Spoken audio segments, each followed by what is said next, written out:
Hello everyone, my name is Roya and this is my Booktubeathon Wrap-up. I was able to read 3 out of the 4 books that were on my TBR and complete all the challenges but one. I could have finished all 4 of them had my dog not gone missing, but thankfully we found him, so now I can read in peace. So the first book that I completed during Booktubeathon was Saga Volume 3, and 2, goodness, Saga Volume 2, and this was amazing. I'm not sure which one I like better, the first one or the second one, but they were both amazing. I used this to complete the challenges of read a book you discovered through Booktube and read a book only after sunset. I had to pick something really short for read a book only after sunset because I go to bed at 9 on days where I have to work the next day and the sun is still not setting at 9. The next book that I completed during Booktubeathon is On a Pale Horse by Pierce Anthony. This I read for the challenges of read a book with yellow on the cover and read a book older than you. This is about 5 years older than me, so that's pretty cool. It was published in 1983. And this book is about a dude who kills death and has to take Death's place and become the new Death and go off and take the souls of people who are dying. And then all kinds of weird stuff goes on once he kind of is trying to get the hang of what his new job is, and all of that. And he starts trying to prevent some of these people from dying instead of simply just taking their souls and whatnot. And then a bunch more conflict happens, and basically I think I absolutely loved this book. I was really surprised that it ended up being probably my favorite one out of the entire out of all 3 of the books that I completed for this Booktubeathon. Somehow just the story was so beautiful the entire time, and the setting is so strange. Like, it's set in the real world as we know it, basically, only magic is a normal, like, known thing.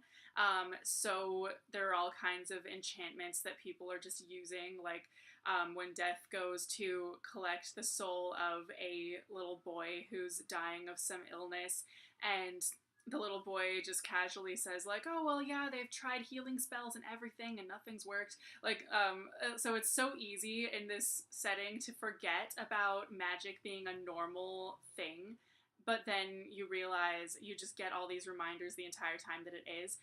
My one gripe with it, I feel like, is that the love interest is a little bit bland, and I don't feel like, I mean, she's actually a pretty awesome person and everything, but at the same time, I was just not invested in her as a character. I was just invested in what she, like, who she was to the main character and everything, and how devastated the main character is every time something, like, happens to her or anything like that. Like, this book just really had a way of making me care so much about everything in it that happened, and I loved it.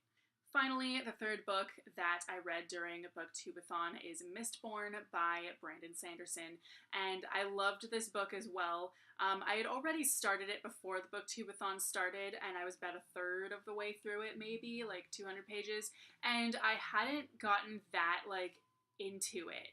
Really, I felt like it started off super slow. Once Booktubeathon started and I started reading this for Booktubeathon, it got so good.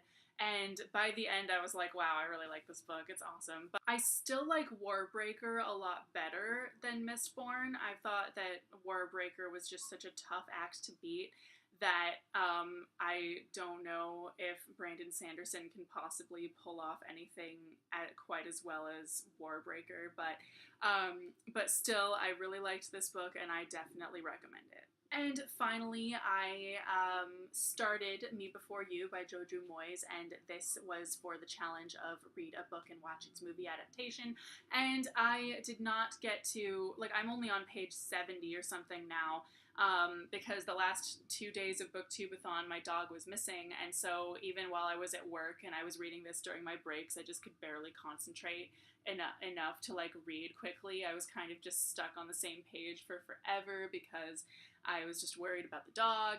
But now that the dog is found, I'm reading this today, and it's definitely getting a lot better because I can actually let myself get a little bit more invested in the story, and now that I know my dog is safe. But basically, obviously it goes without saying that I have not had a chance to watch the movie either. I will do that probably when it comes out on video because it's barely in theaters anymore. There's like one theater that has it. So the books that I read for Booktubeathon, I loved all three of the ones that I completed. And I feel like this was such a good readathon just because of the books that I picked and everything. So I hope you guys had a great Booktubeathon if you participated, and I'm so excited for next year's already. Thank you so much for watching, and I will see you soon with a new video. Bye!